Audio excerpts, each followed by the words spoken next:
2018 release ஆன மே த devil take you அப்படின்ற horror movie தான் பார்க்க போறோம். அப்ப காட்டுக்குள்ள இருக்கிற ஒரு வில்லால தங்கிட்டு இருந்தாரு. திடீர்னு அவருக்கு உடல் நிலைமை மோசமா போயிடுச்சு. அவர் ட்ரீட்மெண்ட்டுக்கு அந்த வீட்டை வித்தாவது அவரை குணப்படுத்தலாம் சொல்லி அவங்க குடும்பத்தார்கள் அந்த வீட்டுல ஒரு நாள் தங்க போறாங்க. ஆனா அது சாதாரண வீடு இல்ல. அந்த வீட்டுக்குள்ள அவங்க அப்பா பண்ண ஒரு பயங்கரமான விஷயத்தினால இவங்கள ஒரு விஷயம் பழி வாங்குது. அது என்னது? அது கிட்ட இருந்து இந்த குடும்பத்தை சேர்ந்தவங்க யாராவது தப்பிக்கிறாங்களா இல்லையான்றதான் இந்த முழு படத்தோட கதையே. சோ இப்போ அவங்க கதைக்குள்ள போலாம். நீங்க பார்த்தது வாய்ஸ் மூவி ஷார்ட். சோ மறக்காம சப்ஸ்கிரைப் பண்ணுங்க அண்ட் பெல் ஐகானை கிளிக் பண்ணுங்க. இப்போ ஒரு வீட்டை காமிக்கிறாங்க. அந்த வீட்டுக்குள்ள ஒருத்தர் பழைய கேசட் போட்டு பாட்டு கேட்டுட்டு அவரோட ஃபேமிலி போட்டோ பார்த்துட்டு இருக்காரு. அவருக்குள்ள ஒரு பதட்டம் தெரியுது. இப்போ கதவை யாரோ தட்டுறாங்க. ஓபன் பண்ணி பாக்குறாங்க. ஒருத்தவங்க வெள்ளை ஆடையை போட்டுட்டு உள்ள வராங்க. மேல ரூம் சுத்தமா இருக்கும். நான் அங்க கூட்டிட்டு போறேன் அப்படின்னு பதட்டமா பேசிட்டு இருக்காரு. அவங்க கீழே பேஸ்மெண்ட் தான் கரெக்டான இடம், நம்ம அங்கதான் போகணும் அப்படின்னு சொல்லிட்டு கீழே போறாங்க. கோலமாவெல்லாம் வச்சு ஏதோ வித்தியாசமா பண்ணிட்டு இருக்காங்க. இப்போ அவங்க ஒரு ஸ்பிரிச்சுவல் பண்ண போறாங்க. நான் கேட்டது இருக்கா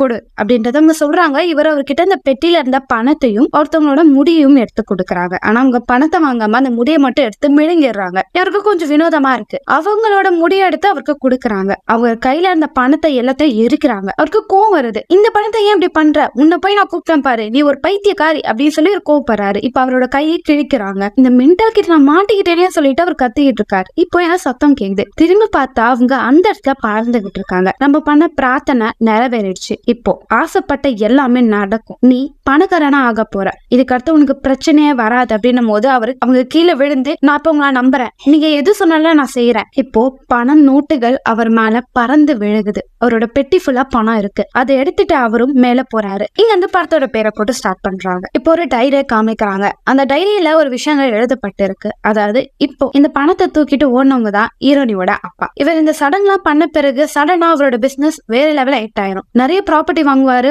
பணக்காரர் ஆயிருவாரு. அதுக்கடுத்து சில வருஷங்கள் கழிச்சு இவரோட மனைவி சூசைட் பண்ணி இறந்து போயிருவாங்க. அவங்க இறந்த பிறகு இவரு 2வது திருமணம் பண்ணிப்பாரு. அவங்க ஒரு ஆக்டர். அவங்களுக்கு ஆல்ரெடி குழந்தைங்க இருக்கும். கொஞ்ச நாள் கழிச்சு இவரோட பிசினஸ் கொஞ்சம் கொஞ்சமா டவுன் ஆக ஆரம்பிச்சது. இவர் லோன் வாங்கினால பேங்க்காரங்க எல்லாம் இவரோட ப்ராப்பர்ட்டிய ஜப்தி பண்ணிட்டாங்க அப்படின்னு சொல்லி லாஸ்ட் இவரோட ஃபேமிலி போட்டோ காமிக்கிறாங்க. அதுல ஹீரோனி இல்ல. இப்போ நம்ம படத்தோட ஹீரோனிய காமிக்கிறாங்க. அவங்க மெட்ரோல வந்துகிட்டே இருக்கும் போது ஒரு பூமர் அங்கிள் அவர்கிட்ட தப்பா பிஹேவ் பண்ணுவாங்க. உடனே அவங்க முறைச்சிட்டு அந்த இடத்த விட்டு போறாங்க. பார்த்தா அவரோட பர்ஸ் இவங்க ஆட்டி போட்டிருப்பாங்க. பர்ஸை தூக்கி போட்டு பணத்தை மட்டும் எடுத்து வச்சுக்கிறாங்க. இப்ப அவங்களுக்கு ஒரு போன் கால் வருது. நீ உடனே ஹாஸ்பிட்டல் வரணும் அப்படின்றத சொல்றாங்க. அவங்களும் ஹாஸ்பிட்டல் வராங்க. வந்து பார்த்தா அவங்க அப்பா 2வது திருமணம் பண்ணிருப்பாரு. அவங்களுக்கு மொத்தம் 3 பசங்க. அதுல சின்ன பொண்ணு ஹாஸ்பிட்டல்ல இல்ல 2 பேர் தான் இருப்பாங்க. இவ பேரு மாயா. மாயாவை ஹீரோனி கிட்ட, நீ வருவேன்னு தெரியும், நீ என் மேல கோவமா இருக்கியா அப்படின்னும் போது, இங்க பாரு, நீ என்னோட எனிமி கிடையாது, நான் யார் மேல கோவப்படணும் உனக்கே தெரியும்ல. சரி வாங்க அப்பாவை பார்க்கணும்னு சொல்லிட்டு உள்ள கூட்டிட்டு போறாங்க. அவர் ஸ்கின்ல ஏதோ இஷ்யூ இருக்கும், அதுக்காக ட்ரீட்மெண்ட் எடுத்துக்கிட்டு இருக்காரு.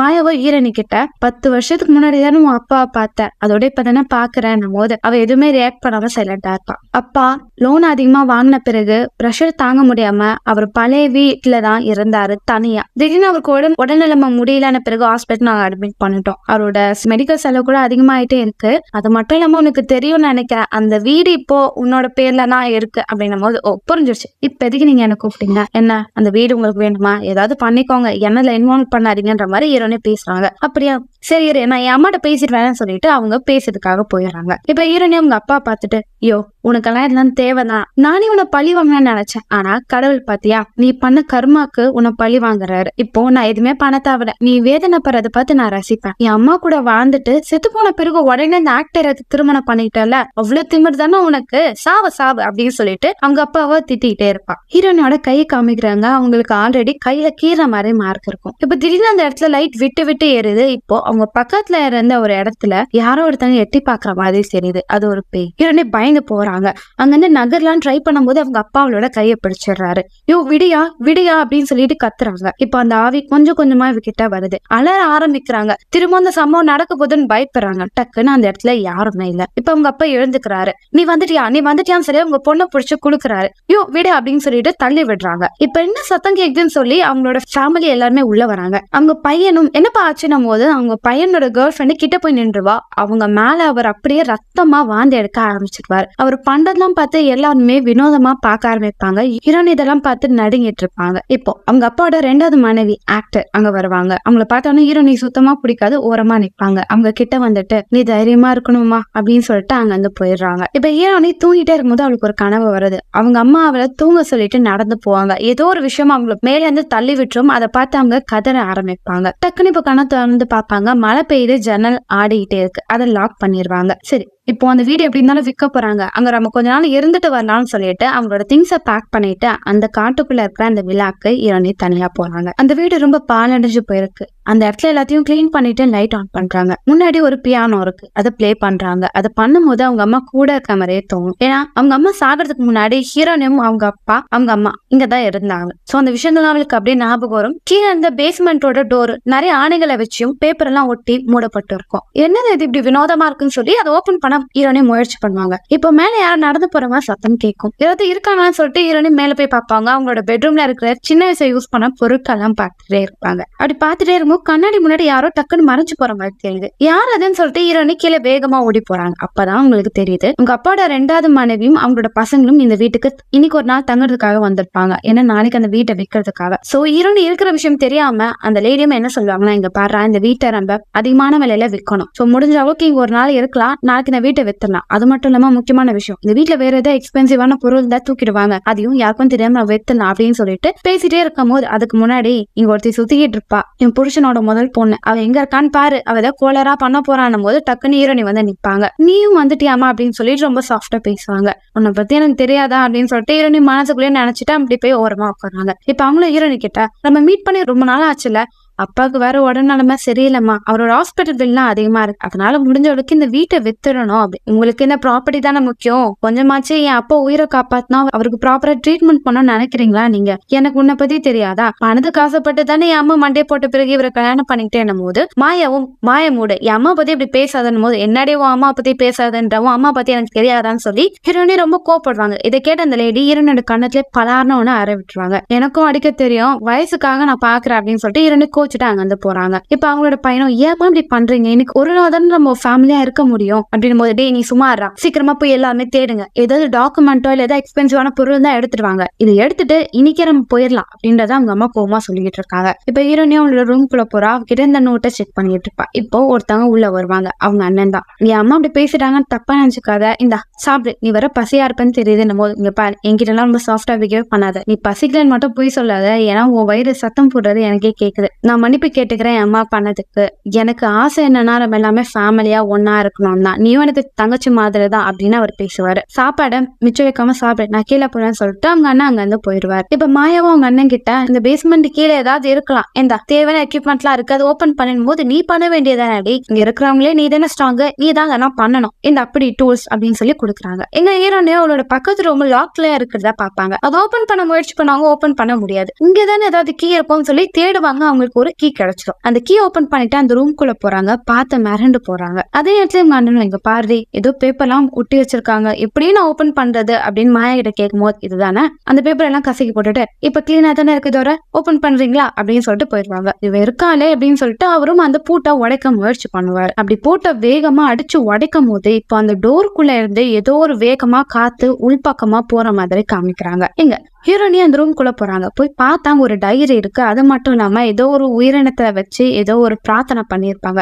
இதை பார்த்து ஹீரோனி பயங்கரமா கோபப்படுறா. அப்பா எப்படிப்பட்டவரா அப்படின்னு சொல்லிட்டு டென்ஷன் ஆகுறா. எங்க ஹாஸ்பிட்டல்ல காமிக்கிறாங்க, அந்த பேஸ்மெண்ட்டுக்குள்ள இருந்து ஏதோ ஒண்ணு அந்த ஹாஸ்பிட்டலுக்கே வந்திருக்கும். இப்ப அவங்க அப்பா தூங்கிட்டே இருக்கும் போது அவரோட பிபி, ஹார்ட் பீட் எல்லாமே அதிகமாயிட்டே இருக்கு. இப்ப ஒரு வாந்தி எடுக்கிறாரு. அவர் வாய்க்குள்ள இருந்து முடியா வந்துகிட்டு இருக்கு. அந்த முடி அவரோட கழுத்தை நசுக்கி அவரை மர்டர் பண்ணிடுது. இப்ப அவங்க அம்மாவும் பசங்க கிட்டலாம், கீழே போங்க ஏதாவது இருக்கான்னு தேடுங்கன்னு போது அந்த பையன், அம்மா இப்ப வேணாம், காலையில போய் பாக்கலாமா, நம்ம டே நம்மளுக்கு டைம் இல்ல, போ சீக்கிரம் போய் ஏதாவது இருக்கா தேடு அப்படின்னு சொல்லி உங்க பையனை கத்திக்கிட்டு இருப்பாங்க. அவன் கொஞ்சம் பயந்துகிட்டு இருப்பான். என்னடா நான் சொல்லிக்கிட்டே இருக்கேன் நீ போக மாட்டேன் அப்படின்னு அவங்க கத்தும் போது ஹீரோனி வரா, இல்ல அதுக்குள்ள போகாதீங்க, எங்க அப்பா ஏதோ ஒரு விஷயத்த இங்க பண்ணிருக்காரு, அதனால அந்த கதவுல ஏதோ பேப்பர் எல்லாம் ஒட்டி இருக்காங்க, அங்க போகாதீங்க ஆபத்துன்னு ஹீரோனி எவ்வளவோ சொல்லுவாங்க. ஆனா அந்த லேடி கேட்க மாட்டாங்க. இல்ல அங்க புதையல் இருக்கு, நாங்க போன இடத்துக்கு வந்தானே இப்படி பண்றேன், எனக்கு தெரியும் உன்னை பத்தி அப்படின்னு கோவப்பட்டுக்கிட்டே இருப்பாங்க. இப்போ அந்த டோருக்குள்ள இருந்து ஏதோ ஒண்ணு வெளியே வருது. அந்த குட்டி பொண்ணை பார்த்துருவா. அம்மா அம்மான்வா, என்னடி அம்மா அம்மான்ற அப்படின்னும் போது இப்போ டக்குன்னு அந்த அந்த கை அவங்க அம்மா காலை பிடிச்சி உள்ள வேகமா இழுக்க ஆரம்பிக்கும். ஆனா அவங்க பையன் அவங்க அம்மா கையை பிடிச்சிட்டு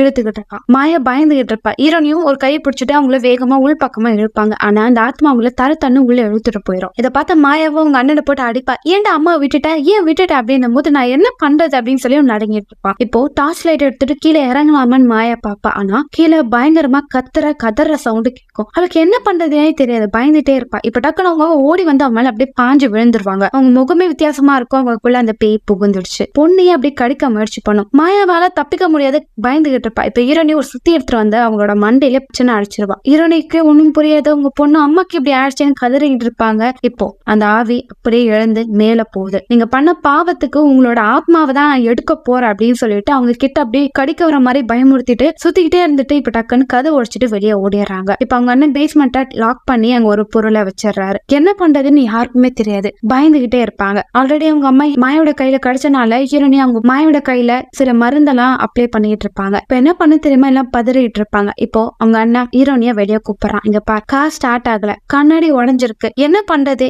ஏன் இப்படி நடக்குது, இந்த வீட்டுல ஏதாவது அமானுஷம் இருக்கா, உனக்கு ஏதாவது தெரியுமா, உன் அம்மாக்கு நடந்த மாதிரி இப்ப என் அம்மாக்கும் நடக்குது போல அப்படின்றத அவர் சொல்லுவாரு. எனக்கும் ஒன்னும் புரியல. சரி, நம்மளுக்கு டைம் ரொம்ப கம்மியா இருக்கு, உன்னோட தங்கச்சிக்கு வர அடிபட்டிருக்கு, அது செப்டிக்காக வாய்ப்பு இருக்கு. நான் என்ன பண்ணுவேன், தங்கச்சி கூட்டிட்டு போய் கீழே இருக்கிற கிராமத்துல டாக்டர் இருக்காங்களா, குணப்படுத்த முடியுமான்னு பாக்குறேன். நீ இந்த போனை வச்சுக்கோ, போலீஸ்க்கு யாருக்காவது கால் பண்ணி நீ எங்க கூட வராத, வெளியே ஆபத்து இருக்கும், நீ இந்த குட்டி பொண்ணை பார்த்துட்டு இங்கே இரு அப்படின்றத ஹீரோனி சொல்லிட்டு மாயாவை கூட்டிட்டு போறாங்க. இப்ப அவங்க அண்ணனுக்கும் என்ன பண்ண தெரியாது, போலீஸ் கால் பண்றாங்க, ப்ராப்பரா போன் போகல. அப்பதான் அவங்க கேர்ள் ஃப்ரெண்டு கால் பண்ணலாமே சொல்லி கேர்ள் ஃப்ரெண்டு கால் பண்றாங்க. அவளும் என்ன நீ விட்டுட்டு போயிட்டேன், என்கிட்ட சொல்லவே மாட்டேன்ற, உங்க அம்மாக்கு என்ன பிடிக்கலையா அப்படின்னு சொல்லி கத்திக்கிட்டே இருப்பா. இருடி இங்க நான் மாட்டிக்கிட்டேன், என்னோட லொகேஷன் அனுப்புறேன், நீ அந்த இடத்துக்கு வந்துடுன்னு. அது ஓகே உன்னோட அப்பாக்கு அப்படின்னு அவன் சொல்றதுக்குள்ள போன் கட் ஆயிரும். இப்ப ஹீரோனையும் மாயா கூட்டிட்டு போறாங்க. மாயா ஹீரோனி கிட்ட உனக்கு என்ன பிடிக்காது தானே அப்படின்றத சொல்றான்.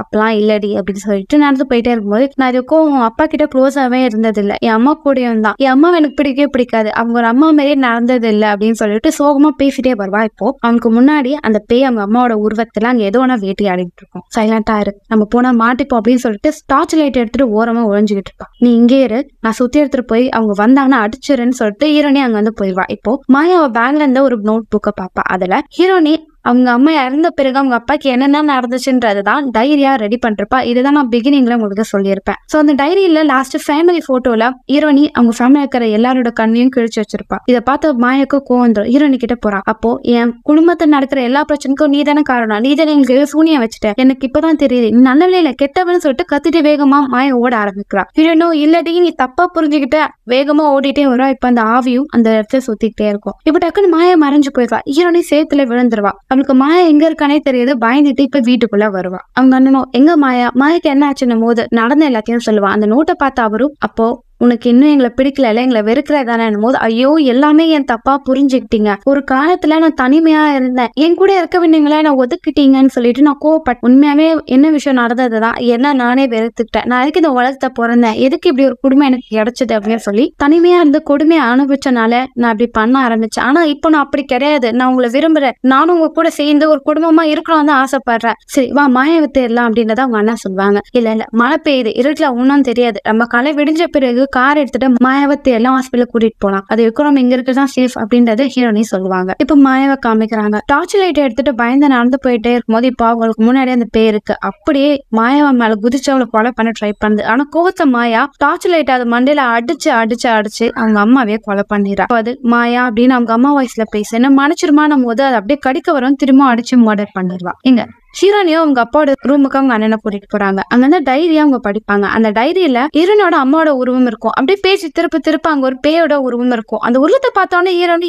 இந்த உருவத்தை நான் ஆல்ரெடி பாத்திருக்கேனே அப்படின்னு சொல்லிட்டு அந்த டைரியில அந்த ஆத்மாவை பத்தி படிப்பாங்க. அப்பதான் பெண்கள்லாம் சாத்தனை திருமணம் பண்ணாங்கன்னா அதோட பவர் உங்களுக்கு கிடைக்கும், அதை வச்சு அவங்க என்ன ஆசைப்பட்டாலும் கிடைக்கும். அதுதான் முன்னாடி அவங்க அப்பா பண்ணிருப்பாரு. சோ அந்த பொண்ணு பேய்கிட்ட பேசிதான் இவருக்கு நிறைய பருவம் வாங்கி கொடுத்துருக்கோம். இத புக்கு படிச்சோடனே ஹீரோனியா ஒருவேளை இங்க ஆபத்து இருக்குமோ, நம்ம இருக்க வேணா இங்க வந்து போயிடலாமா அப்படின்றத சொல்லுவாங்க. அவங்க அண்ணனும் இல்ல என் கேர்ள் ஃப்ரெண்ட் நான் இங்க வர சொல்லிட்டேன், அவங்க கண்டிப்பா வருவா, வந்து பிறகு கார்ல ஏறி நம்ம இங்க இருந்து போயிடலாம், அது வரைக்கும் நம்ம இங்க இருக்கலாம். சரி சொல்லு உன் அம்மாக்கு என்ன நடந்தது எக்ஸாக்டா சொல்லுனும் போது இப்ப ஹீரோனிக்கு அப்படியே மயக்கமா வரும், அப்படியே கீழே விழுந்துருவாங்க. இப்போ அந்த குட்டி பொண்ணு தூங்கிட்டே இருப்பா. அவ தூங்கிட்டே இருக்கும்போது இப்போ கபோர்டு ஓப்பன் ஆகுது. என்ன இருக்கும் ஓப்பன் பண்ணி பார்த்தா ஒரு போட்டோ இருக்கும். திரும்ப தூங்கிடுவா. இப்போ ஒரு ஆவி அவ கிட்ட வரும். அவங்க அம்மா வயசுல அம்மா தனியா இருக்கேன்டா கிட்டவான்னு கூப்பிட்டுக்கிட்டே கட்டில பயங்கரமா ஆட்ட ஆரம்பிக்கும். அந்த குட்டி பொண்ணு நீ அம்மா கிடையாது நீ பேய் அப்படின்னு சொல்லிட்டு கட்டில் கீழே குனிஞ்சு பாப்பா, எதுவுமே இருக்காது. மேலே திரும்பி பார்த்தா பேய் இருக்கும். அது அவள் தர இழுக்கும். அவ கட்ட ஆரம்பிப்பா. இப்ப ஹீரோனையும் அவங்க அண்ணனா வந்து பாப்பாங்க. அவங்க ஒரு பேய் இருக்கும். அந்த பேயோட காலையை அவங்க அண்ணன் இழுக்கும் போது அவரோட தலை தெரியும், பார்த்து பயந்து போயிடுவாரு. இப்ப ஹீரோனை குட்டி பொண்ணை காப்பாத்துறதுக்காக கட்டல போய் இழுக்கும் போது அந்த பேய் அப்படியே அவளை பார்க்கும். அவளை பார்த்து அப்படியே பயங்கரமா சிரிக்கும். இப்ப அந்த பேயோட கை அப்படியே பிடிச்சி இழுக்க ஆரம்பிக்கும். அவளுக்கு பயமா இருக்கும். இப்ப டக்குன்னு அது மறைஞ்சு போயிடும். அந்த பேயோட முகத்தை பார்த்தப்பதான் ஹீரோனே ஒரு விஷயத்தை யோசிச்சு பாப்பா. பிளாஷ்பேக்ல அவங்க அம்மா இவளை தூங்க வச்சுட்டு இருமா நான் வரேன்னு சொல்லிட்டு அவங்க போவாங்க. இப்ப ஏதோ ஒரு உருவத்தை பார்ப்பாங்க. அது அப்படியே அவங்கள மொட்டை மாடில இருந்து கீழே தள்ளிரும். ஆனா அவங்க பொண்ணு கையை பிடிச்சுப்பா. அவங்க அம்மாவும் என்ன விடுடா பிடிக்க முடியாதுன்னு. இப்ப அவங்களோட கைதாவோட கையில கீரைலாம் மாறி இருக்கும். இப்ப அவங்க அம்மா கீழே குனிஞ்சு பார்த்தா அந்த பேய் அவங்க அம்மாவை கீழே தரத்தானே இழுத்துட்டு இருக்கும். அந்த பேய் சிரிக்கத்தை பார்த்தா பயந்து அப்படியே அவங்க அம்மா விட்டுருவா. அவங்க அப்படியே இறந்து போயிடுவாங்க. அப்ப அம்மாவை கொலை பண்ண அதே பேய் தான் இங்க இருக்கிறதுன்றத ஹீரோனே புரிஞ்சுப்பா. அவங்களுக்கு அப்படியே மயக்கமா வரும். அப்படியே திரும்ப மயக்கம் போட்டு விழுந்துருவா. அவங்க அண்ணனோட கேர்ள் ஃப்ரெண்ட் அங்க வருவாங்க. வந்து பார்த்தாங்க மாயா நின்றுட்டு இருப்பான். மாயா இங்க என்ன பண்ற? சரி இந்த கார் வர இங்க சேத்துல மாட்டிக்கிச்சு, உங்க அண்ணனுக்கு இந்த லொகேஷன் அனுப்புனாங்கன்னும் போது காரை ஓபன் பண்ணுங்க நான் உள்ள வரேன், நான் வீடு எங்க இருக்குன்றது சொல்றேன்னும் போது அவங்க கண்ணோல பாப்பாங்க. மாயா கையில சுத்தி இருக்கும். இவ எதுக்கு சுத்தி வச்சிருக்கா, இவகிட்ட ஏதோ ஒரு அமானுஷம் இருக்குன்னு சொல்லி இல்ல மாயா நீ முன்னாடி போ, நான் ஃபாலோ பண்ணிட்டே கார்ல வந்துட்டேன் போது ஏன் ஓபன் பண்ண மாட்டேன்ற, உனக்கு என்ன பயமா அப்படின்னும் போது சரி உன் கையில எதுக்கு சுத்தி இருக்குன்னும் போது சுத்தியா, அது இல்லையே அப்படின்னு சொல்லிட்டு நம்ப மாட்டல. இந்த அண்ணனுக்கு போன் பண்ண அப்படின்னு போனை கொடுப்ப போன் உடஞ்சிருக்கும். இப்ப சுத்தி எடுத்து அவளை போட்டு பயங்கரமா அடிச்சு கொலை பண்ணிட்டு இப்ப ரத்த கலவியோட வீட்டுக்கு வருவா. வீட்டுக்கு வரும்போது அவளுக்கு நிறைய விஷயங்கள் வினோதமா தெரியும். வேற ஏதோ ஒரு சாத்தா நம்ம கண்ணுக்கு தெரியும். இப்ப வேகமா அவங்க அண்ணனை பார்க்க போறான். அண்ணன் ஹீரோனிக்கு ஹெல்ப் பண்ணிட்டு இருப்பான். இது அவளுக்கு சுத்தமா பிடிக்காது. உடனே கீழே வருவான். இப்ப அவளை யாரும் பேஸ்மெண்ட் கூப்பிடுற மாதிரி அவளுக்கு தெரியும். அவளும் பயந்து போயிட்டு கீழே நடங்கிட்டே நடத்து போவா. பார்த்தா கீழே ஒரு பொம்மைங்க இருக்கும். அந்த பொம்மைங்க எல்லாமே இவளோட ஃபேமிலி மெம்பர்ஸ் தான். சோ இதுக்கெல்லாம் காரணம் ஹீரோனி தான். அவங்களுக்கு ஏதோ சூனிய வச்சுட்டான்ற மாதிரி யோசிப்பா. இப்போ அவங்க அம்மாவோட வாய்ஸ் கேட்கும். முன்னாடி ஒரு உருவம் தெரியும். அவ கண்ணே மாறும். இப்போ அதுவும் இது எல்லாத்துக்கும் காரணம் அவதான். இவனும் பயப்படாத, உன் கூட நான் இருக்கேன் அப்படின்ற மாதிரி பேசும். அந்த பேய் அப்படியே இவ்வளவு பிரைன் வாஷ் பண்ணிக்கிட்டே இருக்கும். இவ்வளவு நீ என்ன சொன்னாலும் நான் பண்றேன், அவளை மட்டும் சும்மா விடக்கூடாது அப்படின்னு ஹீரோனை பத்தி சொல்லுவா. இப்ப ஹீரோனின் தூங்கி எழுந்து கணத்தை வந்து பார்த்தா யாருமே இருக்க மாட்டாங்க. பியானோ வாசிக்கிற சவுண்டு கேட்கும். கீழே போய் பார்த்தா அவங்க அம்மா வாசிச்சுட்டு இருப்பாங்க. அம்மா இதெல்லாம் கனவுன்னு எனக்கு தெரியுதுமா, ஆனா அவங்க கூட இருக்கிற கொஞ்ச நிமிஷமும் நான் ரொம்ப சந்தோஷமா இருப்பேன் போது இப்ப அவங்க அம்மா அப்படியே மாறி எல்லாத்துக்கும் காரணம் நீதானே அப்படின்னு சொல்லி ரொம்ப பயங்கரமா பேசுவாங்க. நான் உன் அம்மாவே இல்லடின்னு சொல்லிட்டு அப்படியே அந்த சூனியக்காரியை அப்படியே மாறுறாங்க. இப்ப டக்குன்னு கணத்தை வந்து பார்த்தா மாயா தாங்க இருக்கா. ஏன் நீ அம்மா ட்ரெஸ் போட்டுக்கிட்டு இருக்காங்க போது நனைஞ்சிடுச்சா நான் அதை மாத்திக்கிட்டேன், ஏன் இதுல நான் நல்லா இல்லையா அப்படின்னு சொல்லி அவ கொஞ்சம் வினோதமா பேசுவா. ஏன்னா அவக்குள்ள இப்ப அந்த பேய் இருக்கு. இப்ப அவங்க அண்ணனும் வருவான். என்ன பண்ணிட்டு இருக்கீங்க அப்படின்னு சொல்லிட்டு இப்ப எல்லாம் பேசிட்டே இருக்கும்போது ஹீரோனி எனக்கு ரொம்ப பயமா இருக்கு, என் கையில இருக்க காயம் பெருசாயிட்டே இருக்கு, நம்ம இந்த வீட்டை விட்டு போயிடலான்னு போது அவங்க அண்ணன் இல்ல என்னோட கேர்ள் ஃப்ரெண்ட் வரா, கண்டிப்பா அவ வந்துட்டானா நம்ம எல்லாம் சேஃபா போயிடலான்னு போது மாயாவும் உங்களால இங்க தப்பிக்க முடியாது, அவர் உங்களை இங்க இருந்து போகவே விட மாட்டாரு. நான் போது அவங்க அண்ணன் யாரடி சொல்ற, யாரு விட மாட்டாரு, பேர் சொல்லு போது அதெல்லாம் அவங்க சொன்னா புரியாது, உங்களால இந்த வீட்டை விட்டு வெளியே போக முடியாதுன்னு சொல்லி அவ அப்படியே வில்லத்தனமா சிரிப்பா. அந்த வீடே இப்ப ரெட் கலர்ல மாறிடும். இப்போ வீட்டுக்கு வெளியே ஒரு உருவம் அப்படியே கதவு உடைக்க முயற்சி பண்ணும். ஹீரோனியும் அந்த குட்டி பொண்ணும் பயந்துகிட்டு இருப்பாங்க. அவங்க அண்ணனும் திரும்பி பாப்பா மாயா காணாம போயிடுவா. அவங்க அண்ணனும் ஹீரோனி கேட்டு நீங்க ஏறு, நான் மாயா தேடி வரேன் போது இல்ல என்னை விட்டுட்டு போகாத எனக்கு பயமா இருக்குன்னுவா. இங்க பாரு குட்டி பொண்ணா நீயே வச்சுட்டு இங்க ஏறு, நான் அவளை தேடி பாக்குறேன் அப்படின்னு சொல்லிட்டு அவங்க அண்ணன் மேல போவான். மாயாங்க இருப்பா. மாயா எங்க வாங்க வந்து போயிடலான்னு போது அது அப்படியே பேயா மாறிடுது. பயந்து போன அவனும் மேல் ரூமுக்கு போய் கதவை லாக் பண்ணுவான். பார்த்தா அந்த பேய் அங்க வந்து போயிடும். ஆனா உள் ரூம்ல தான் மாயா இருப்பான். மாய்க்கிற என்ன நடக்குது மாயா எங்க அப்படின்னும் போது இங்க பாரு நான் அம்மாவை கொலை பண்ணிட்டேன் போது என்ன சொல்றேன், இங்க நடக்கிற எல்லா விஷயத்தும் காரணம் ஹீரோனி தான், அவங்க இருக்க கூடாது, நான் அவர்கிட்ட நான் என்ன சொன்னாலும் நான் செய்யன்னு சொல்லிட்டேன், அவர் ரொம்ப பவர்ஃபுல்லானவர், கண்டிப்பா அவரு உண்மையுமே ஒண்ணும் பண்ண மாட்டாரு, நம்ம தங்கச்சியும் ஹீரோனியை மட்டும்தான் அவர் எடுத்துப்பாரு, அவங்கள எடுத்துக்கிட்டோம், நம்ம ஆசைப்பட்டது எல்லாம் நடக்கும்னு சொல்லிட்டு வில்லுத்தனமா அவ பேசுவா. இதனால அவங்க கோவப்படுவான். பைத்தியமானின்னு சொல்லிட்டு பலான கண்ணத்திலே ஒரு அறை விட்டுருவான். இல்ல என்ன மனுஷன் அடிச்சுட்டேன் போது என்னைய அடிச்சுட்டல,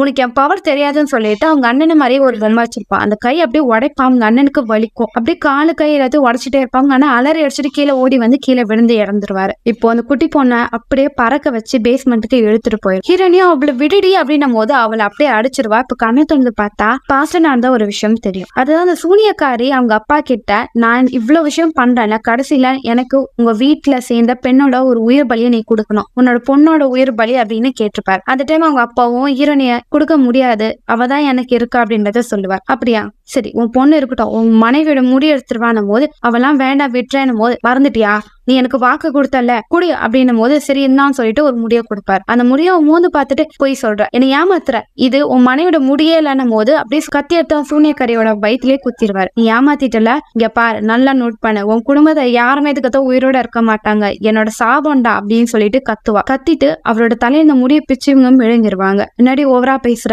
உன்னை உயிரோட விட்டாதான்னு சொல்லிட்டு அப்படியே அவங்களை அடிச்சு அந்த வீட்லயே புதைச்சு வச்சிருப்பாரு அவங்க அப்பா. இப்ப இந்த விஷயம்லாம் ஹீரோனிக்கு ஞாபகம் வருது. இப்ப கண்ணை திறந்து பாக்குறான், மாயா முன்னாடி நிக்கிறா. மாயா உடம்புல அந்த பேய் இருக்கு, அவ கையில ஹீரோனோட பொம்மை இருக்கு. பண்ண பாவத்துக்கு இன்னதான் நான் பழி வாங்க போறேன்னு சொல்லிட்டு ஒரு கையையும் உடைப்பா. ஹீரோனி கதறிட்டு இருப்பா. இப்ப ஹீரோனி இவள தசை திருப்பணும், என்ன பண்றதுன்னு யோசிப்பா. இங்கப்பா நல்லா புரிஞ்சுக்கோ, உன் தங்கச்சி அங்க ஆபத்துல இருக்கா, அவளை நீ ஏன் இப்படி பண்றேன்னும் போது, எனக்கு தங்கச்சி எல்லாம் யாரும் இல்ல, எனக்கு பழி முக்கியம் அப்படின்றத சொல்லுவா. இவ என்ன பண்றதுன்னு சொல்லி ஹீரோனி யோசிப்பா. அப்பதான் அண்ணனை பத்தி சொன்னா மாயா, நீ எப்படிப்பட்டவன்னு எனக்கு தெரியும் அப்படின்னும் போது, யாரு என் அண்ணன் என்ன சொன்னான்னு சொல்லிட்டு இப்ப அவளுக்கு சுய நினைவே வரும். உன் அண்ணன் சொன்னா நீ பயந்தாங்கோலி, உனக்கு உன் வாழ்க்கையிலேயே நம்பிக்கை இல்லாம வாழ்ந்துகிட்டு இருக்கான போது ஏன்னா அப்படியா சொன்னா, ஆமாண்டி அப்படிதான் சொன்னான்னு சொல்லிட்டு உசுப்பேத்திட்டே இருக்கும் போது, இப்போ மாயா பேசுறதுக்கான இந்த வாய் தானே இருக்கு, அந்த வாயை முதல் உடைக்கிறேன்னு சொல்லிட்டு அந்த பொம்மையை எடுப்பா. அவ்வளவு மாதிரியே இருக்கிற பொம்மை ஹீரோனி கிட்ட இருக்கும். அதாவது ஹீரோனி அவகிட்ட இந்த பொம்மையை ஆட்டிய போட்டிருப்பா. என்னைய கொலை பண்ணலாம் பாக்குற, இந்த பொம்மை உன்னோடது தானே சொல்லி நெருப்புல போட்டுருவா. அப்படியே அந்த பொண்ணு எரிஞ்சு செத்து போயிடுவா. இப்ப ஹீரோனி யோசிப்பா, அந்த சூனியக்காரி தான் இதெல்லாம் பண்றா, இதை பண்றது காரணம் அப்பாவோட முடி அவளோட வயித்துல இருக்கு, அந்த முதல்ல எடுக்கணும்னு சொல்லிட்டு மண்ணை தோண்டுவா. அந்த சூனியக்காரியோட சடலத்தை பாப்பா எலும்பா இருக்கும், அதோட வயித்துல இருக்க அந்த முடியை மட்டும் எடுத்து கொளுத்திடுவா. இப்ப கொளுத்தி திரும்பி பாக்குறா, அந்த சூனியக்காரி அப்படியே ஹீரோனியோட வயிற்று பிடிச்சி இழுத்து அவளை கொலை பண்ண முயற்சி பண்ணும். ஹீரோனுக்கு என்ன பண்றதுன்னு தெரியாது, தப்பிக்க முயற்சி பண்ணுவா. இப்போ கண்ணை திறந்து பாக்குறா. இப்போ சூனியக்காரியோட சடலம் இருக்கிற அந்த இடத்துல ஹீரோனோட உடம்பு மாட்டிக்குது. அவளால வெளியே வர முடியல, முடியெல்லாம் அவள் போட்டு கட்டிக்கிட்டே இருக்கு. தப்பிக்க முயற்சி பண்றா, திணறா, ஓடுறா, ஏதோ பண்றா. அவளால அந்த இடத்த விட்டு வெளியே வர முடியல. கொஞ்சம் கொஞ்சமா அந்த மண் குழியில புதஞ்சுக்கிட்டே இருக்கா. இப்போ ஒரு கை வருது, அம்மா என்னை காப்பாத்துமா அப்படின்றா. பார்த்தா அந்த குட்டி பொண்ணதான் ஹீரோனிய காப்பாத்திருப்பா. இப்ப ஒரு வழியா அவங்க அந்த இடத்த விட்டு வெளியே வந்துருவாங்க. இப்ப ஹீரோனிக்கு சொந்தம்னு சொல்லிக்க அந்த குட்டி பொண்ணு மட்டும் தான் இருக்கா. வாரம்ப போலாம் அப்படின்னு சொல்லி அந்த பொண்ணோட கையை பிடிச்சிட்டு அப்படியே நடந்து போறா. அப்படியே அந்த வீட்டை காமிக்கிறாங்க. அந்த கேசட்ல அந்த பாட்டு பிளே ஆகிட்டே இருக்கு. இதோட இந்த படத்தை முடிக்கிறாங்க. செவ்டிஞ்சு மகளே படம் வித்தியாசமா இருந்தது, உங்களுக்கு பிடிச்சிருக்கும்னு நினைக்கிறேன். அடுத்த ஒரு சுவாரஸ்யமான படத்துல நான் உங்களை சந்திக்க வரேன். Until then, bye bye.